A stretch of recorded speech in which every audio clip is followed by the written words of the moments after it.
All right, you guys, I'm trying to do the best I can with the video today because all my people are out of the house, which I'm kind of loving.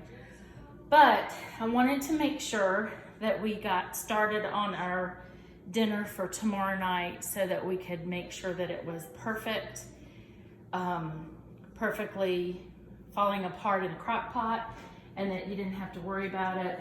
Tomorrow I'm working, again, tomorrow I work today, and we're gonna eat at a food truck tonight in our neighborhood, which is great.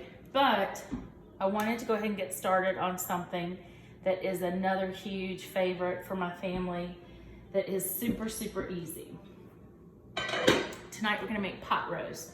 So you see the ingredients that I have ready to go are the red potatoes, the celery, the purple onion, the carrots, the beef that we're gonna put in. It's a round roast that's going in, and I love it to just completely fall apart.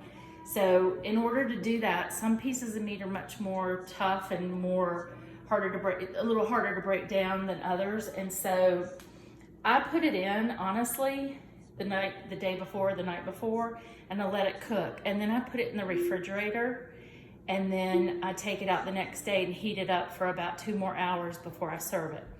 So this might be the easiest recipe you've ever seen in your life, and it's from my grandmother Shumaker. She was from Salisbury, North Carolina, and she was an amazing Southern cook, and she made this a ton, and we always had it growing up as well. It was one of those staples that I love to share. So you got a crock pot, you want to turn it on high, you want to spray it with Pam, get it good and coated.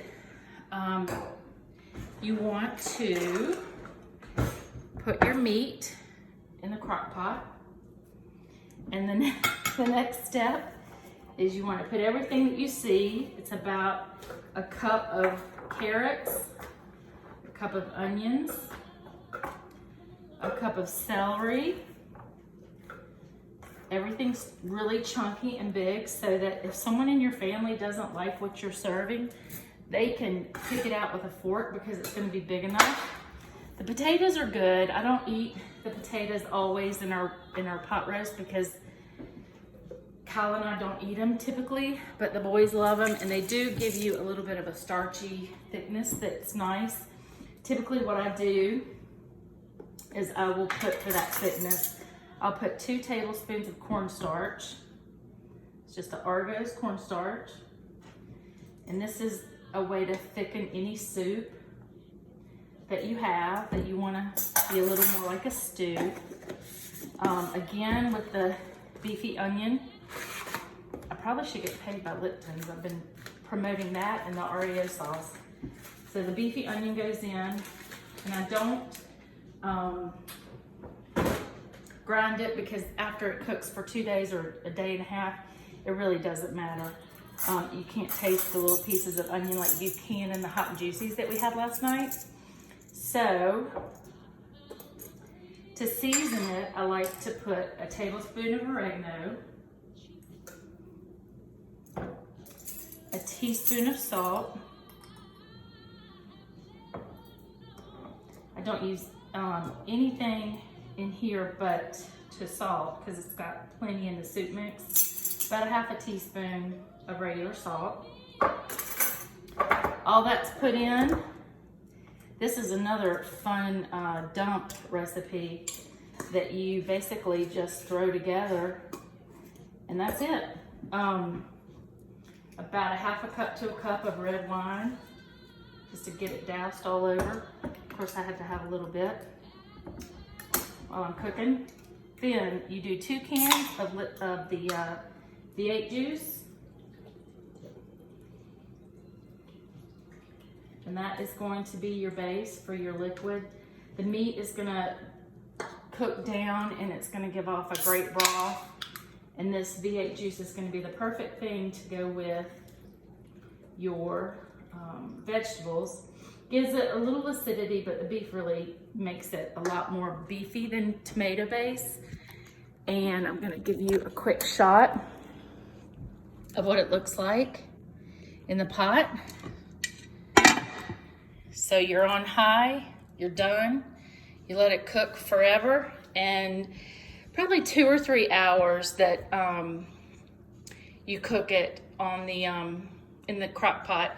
Then you put it in overnight while you're sleeping. And then the next morning, I'm gonna have Kyle, while he's working here, I'm gonna have him put it on around 2 and then cook it down until we eat dinner about 5:30 or 6 tomorrow. So that is my grandmother Shumaker's pot roast. That's it. I don't know how easier that could be. It is delicious, and you're gonna love the way your house smells. All right, have a great Tuesday. Hang in there and enjoy. All right, everybody, we are ready to eat. If you'll look now, you'll see that the meat has broken up. After it defogs, you'll see that the meat is broken up. It's turned into a beautiful stew, and it just falls apart. Really great aroma. Again, it's just so packed full of flavor. So I've got the beef stew, pot roast broken down to beef stew, whatever you want to call it.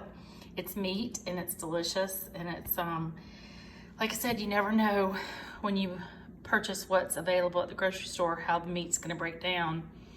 I swear every time it's different. You just have to stir it and touch it with a spoon in the crock pot to see how it breaks down as you go, and you'll know when it's ready.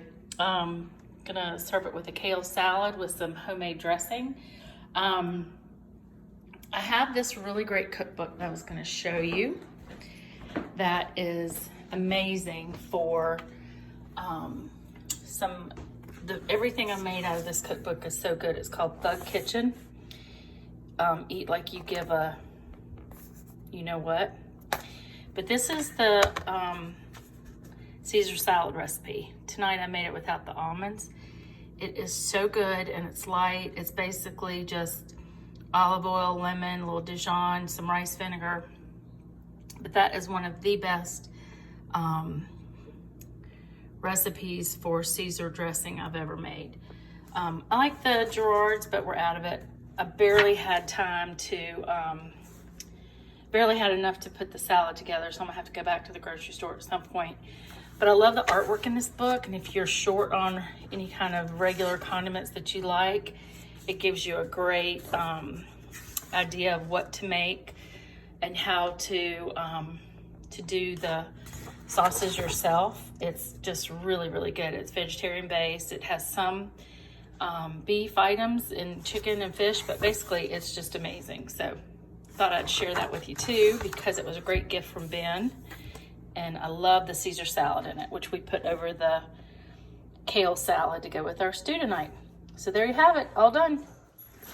All right, so I just got home from work, and this beef stew or pot roast has been cooking for, let's see, Kyle put it in around 2 o'clock this afternoon, and it's cooked down. I had it in for almost 4 hours last night after I got home from work. Started it and let it cook until I went to bed, and then put it in the fridge, and then heated it back up.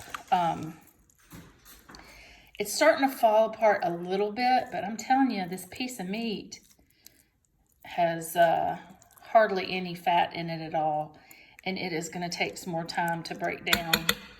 It's been working out at the Y. It is solid as a rock. So it's broken down some. I want it to break down some more, and then I'm going to make a kale salad to go with it, and that is our dinner. And I'm really excited about having everything done, and it's going to be an easy night to eat dinner out of the crock pot. Easy night, easy cleanup, easy cooking, and relax. I'll give you a picture at the end of what it looks like, okay?